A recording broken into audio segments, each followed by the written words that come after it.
la France insoumise a une responsabilité morale, la responsabilité morale de ne pas condamner Raphaël Arnaud, qui évidemment sait tout de ce qui s'est passé à Lyon, qui a largement contribué, puisqu'il en est le fondateur et l'organisateur, à ce mouvement de la Jeune Garde.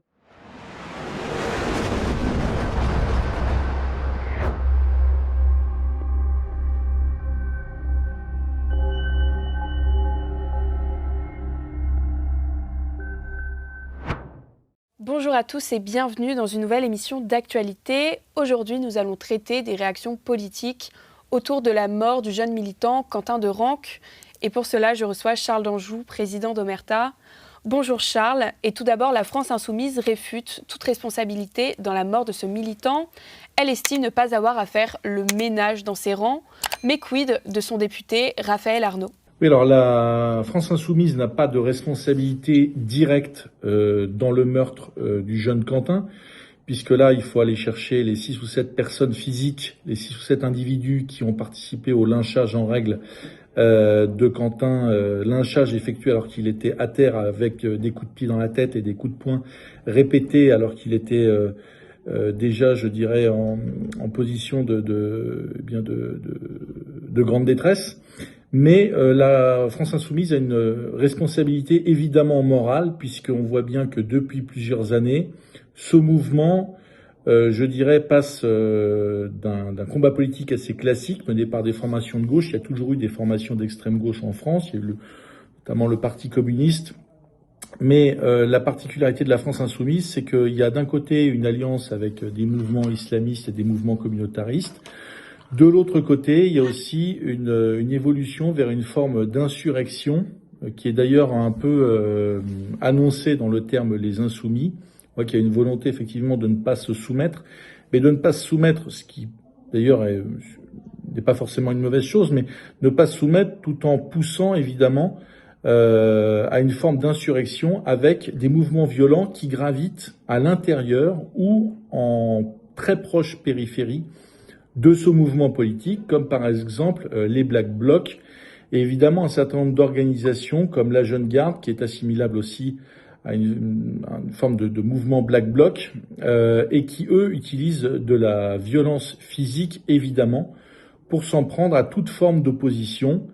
Et là, effectivement, dans la manifestation, la contre-manifestation qui était organisée par le groupe avec ces jeunes filles issues de la mouvance identitaire féministe Némésis. D'abord, cette banderole déployée et leur présence était tout à fait légale dans le périmètre de Sciences Po Lyon, là où venait Rima Hassan. Il n'y avait donc pas de problème légal à leur présence. Deuxièmement, c'est une présence qui était pacifique. Et Quentin faisait partie du service d'ordre, c'est-à-dire un peu du service de sécurité de ces jeunes filles, qui, quoi qu'on en pense, sont l'objet quasiment à chaque manifestation, à chaque action qu'elles organisent, eh bien de tentatives d'action violentes et d'agression de la part de groupuscules d'extrême gauche. Et donc le mouvement auquel appartenait le jeune Quentin, effectivement, était présent pour sécuriser la présence de ces jeunes filles, ce qui a contribué en grande partie, je dirais, à provoquer une agression ultra-violente des Black Blocs et de la Jeune Garde qui ne supportent pas qu'on puisse, à proximité de leur manifestation, eh bien, opposer une forme de contestation politique, aussi pacifique et paisible soit-elle. Ça leur est insupportable. Et d'ailleurs, je dirais, il n'y a pas ce n'est pas une action violente épisodique.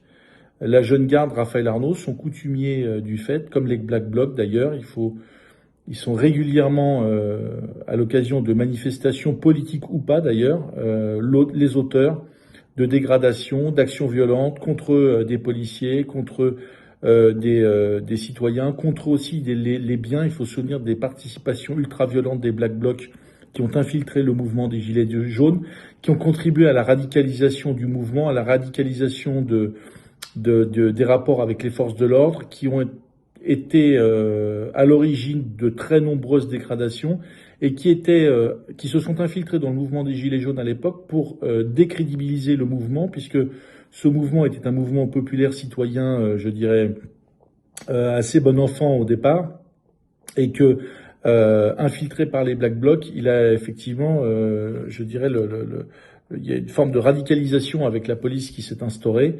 Et c'est la spécialité de ces Black Blocs, c'est, je dirais, de faire de leur participation, je dirais, et de leurs actions violentes, effectivement, des événements punitifs, de règlement de compte avec tous ceux avec lesquels ils ne sont pas d'accord. Voilà. Donc la France insoumise a une responsabilité morale, la responsabilité morale de ne pas condamner Raphaël Arnaud, qui évidemment sait tout de ce qui s'est passé à Lyon, qui a largement contribué, puisqu'il en est le fondateur et l'organisateur, à ce mouvement de la Jeune Garde.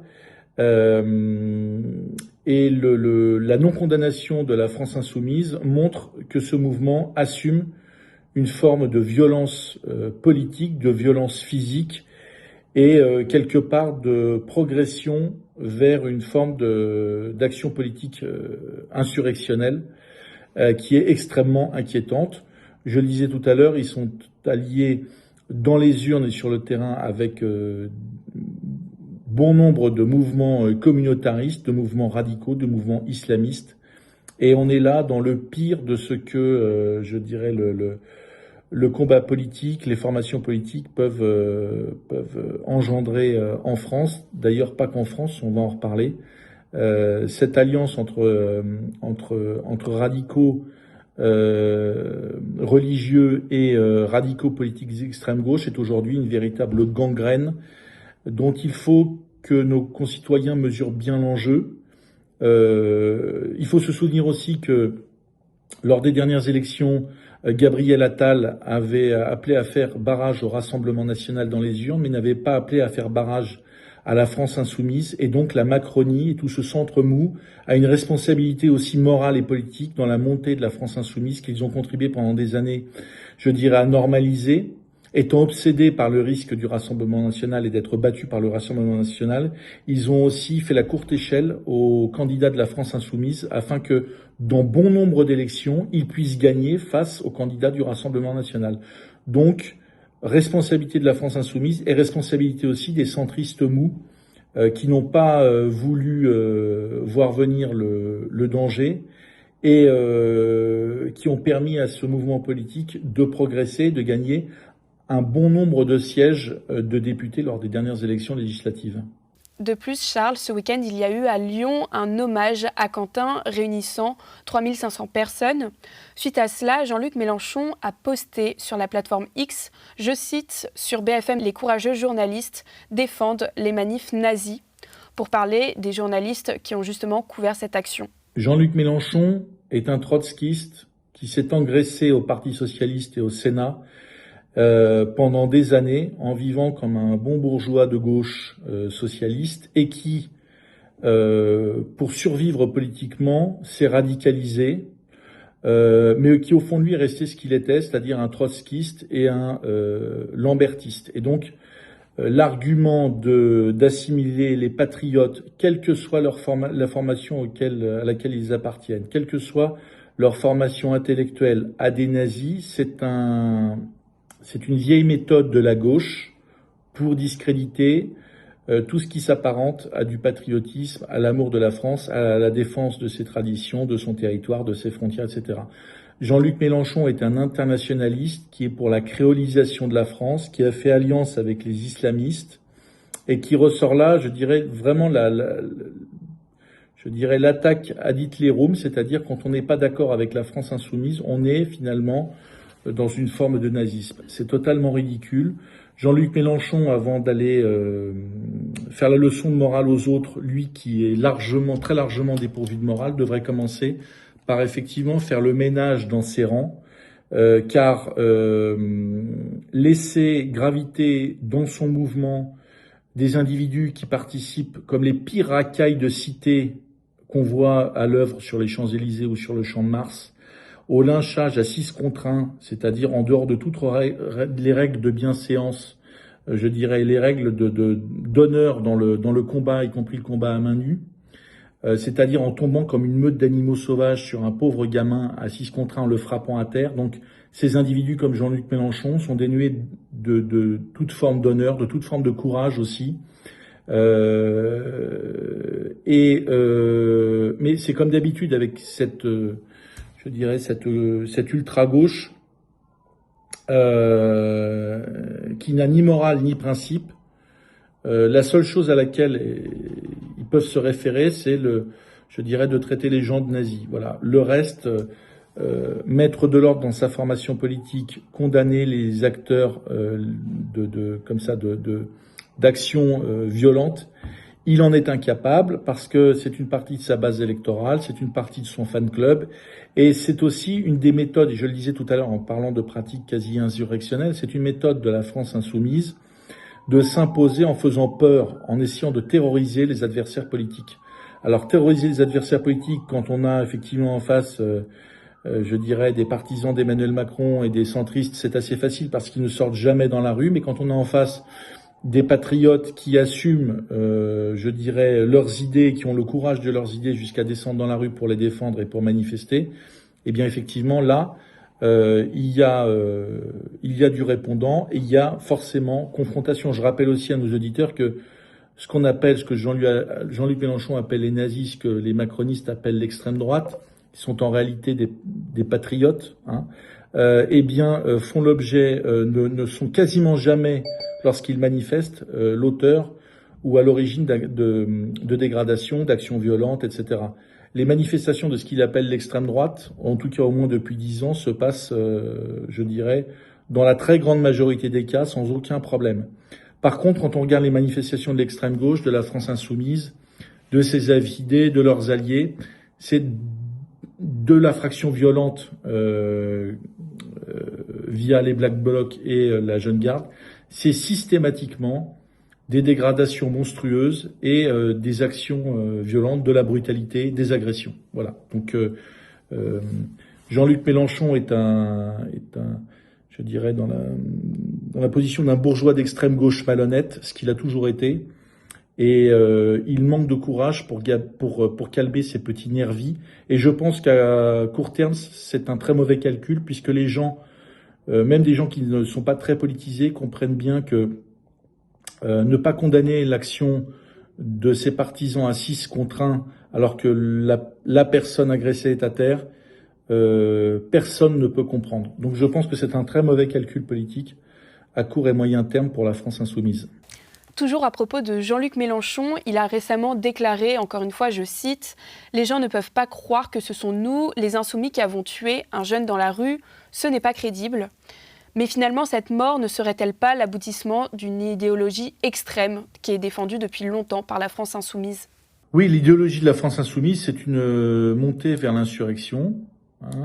C'est un mouvement révolutionnaire de toute façon qui a des députés, qui s'inscrit dans le cadre de la vie démocratique, mais dont on voit bien que les aspirations sont ultra violentes et sont pour un changement radical de société. Voilà. Et aujourd'hui, cette forme de bolchevisme, en fait, puisqu'ils reprennent les méthodes des bolcheviques d'avant la révolution, de pendant la révolution russe, c'est-à-dire des actions ultra-violentes, commises notamment par Staline, avec des gens qui sont des multicondamnés, qui sont des communautaristes, qui sont de petits malfrats, tout ça effectivement est instrumentalisé et fait partie de la mouvance de la France insoumise très largement. Ce qu'essaie de faire Jean-Luc Mélenchon, c'est évidemment c'est l'inversion accusatoire, donc c'est d'expliquer que la France insoumise n'est responsable de rien, en s'abstenant de condamner cette action violente, en s'abstenant de condamner les coupables, en s'abstenant de condamner même symboliquement Raphaël Arnaud, dont je le rappelle, 2 assistants parlementaires sont directement impliqués dans cette histoire de lynchage et de meurtre. Et je le redis, donc, tout ça est l'ADN de la France insoumise. Tout ça est devenu l'ADN de Jean-Luc Mélenchon, qui a passé sa vie au Sénat sur sous les ordres de la République française. Il s'est découvert un destin de chef révolutionnaire à 60 ans passés. Et donc, pour réaliser sa petite ambition personnelle, eh bien, il est obligé de s'appuyer sur tout un tas de dingues et de crétins, dont l'engagement politique va aujourd'hui jusqu'à devoir se comporter comme des animaux sauvages. Et tout ça, non seulement est à condamner, évidemment, mais il faut aussi, je dirais, que nos concitoyens prennent la mesure du danger, en fait. D'ailleurs, Charles, vendredi dernier, l'administration de Donald Trump a publiquement dénoncé ce qu'elle a qualifié de violence politique d'extrême gauche dans sa première réaction officielle. Après la mort de Quentin, la France prévoit donc de convoquer l'ambassadeur américain Charles Kouchner à la suite de ces déclarations. Oui, ce que Donald Trump, les Américains soulignent, c'est effectivement la situation en France et puis le meurtre de ce jeune homme, mais surtout ce que ça révèle, c'est le danger de l'extrême gauche, de toute cette mouvance d'extrême gauche radicale, où qu'elle se situe, non seulement en France, mais aussi aux États-Unis, puisqu'en fait, ce sont les mêmes. Rappelons qu'aux États-Unis, l'extrême gauche a opté aussi dans une très large mesure, pour une action violente et sécrète et engendre des individus qui sont de véritables fous furieux, de véritables, cas psychiatriques, que ce soit dans le wokisme, avec un certain nombre d'êtres hybrides qui supportant mal leur transition de genre prennent les armes pour essayer par exemple d'abattre Donald Trump. Donald Trump a quand même été l'objet d'une tentative d'assassinat il y a un peu plus d'un an, durant sa campagne présidentielle. Il a échappé, je crois, à 1 centimètre. La balle lui a traversé l'oreille, mais à 1 centimètre près, elle venait se loger dans la tête du candidat et maintenant du président américain. Donc c'est un sujet qu'il prend tout à fait au sérieux. Il faut rappeler aussi l'assassinat de Charlie Kirk, des assassinats commis par des milices, par des cas psychiatriques issus de l'extrême gauche ou du wokisme. Il y en a très régulièrement aux États-Unis. Et c'est en train d'arriver en France, comme d'habitude. Les États-Unis ont toujours un peu un temps d'avance sur ce qui se passe en France, mais on voit bien que tous ces gens d'extrême gauche, que ce soit des êtres hybrides ou de petits nervis d'extrême gauche de la jeune garde, aux États-Unis, en France, mais aussi dans d'autres pays, eh bien, sont prêts à passer à l'action et ont tellement la haine de tout ce qui représente le patriotisme sincère, l'amour de son pays, et bien que la cible principale de tous ces gens, c'est pas, c'est uniquement en fait les patriotes et ceux qui résistent à cette déferlante d'extrême gauche, à cette déferlante woke, soutenue en grande partie aussi par un certain nombre de centristes, que ce soit aux États-Unis ou en France, je l'ai rappelé tout à l'heure. Et donc les Américains savent très bien à quel point toute cette mouvance est en train de dégénérer vers de l'action ultra-violente, vers des tentatives de meurtre, des tentatives d'assassinat. Et donc il y a un lien effectivement, l'évolution des choses fait que partout dans le monde, et en particulier parce que ces gens-là ne se permettraient pas ce qu'ils font dans des pays du Maghreb ou des pays d'Afrique, dans tout le monde occidental blanc, l'extrême gauche, pour arriver au pouvoir, est en train d'essayer de terroriser la population, les citoyens, pour gagner dans les urnes. Et elle les terrorise, effectivement, elle terrorise toute contestation, elle nie toute contestation par de l'action ultra-violente en pensant qu'effectivement, en face, il n'y aura pas de réponse. Donc, la réaction américaine est tout à fait logique. Il y a une internationale, de l'extrême gauche et de l'action violente, de l'action barbare. Merci beaucoup Charles pour vos réponses et merci à tous d'avoir regardé cette vidéo. N'oubliez pas de vous abonner à notre chaîne YouTube et de liker. Et quant à moi, je vous dis à très bientôt.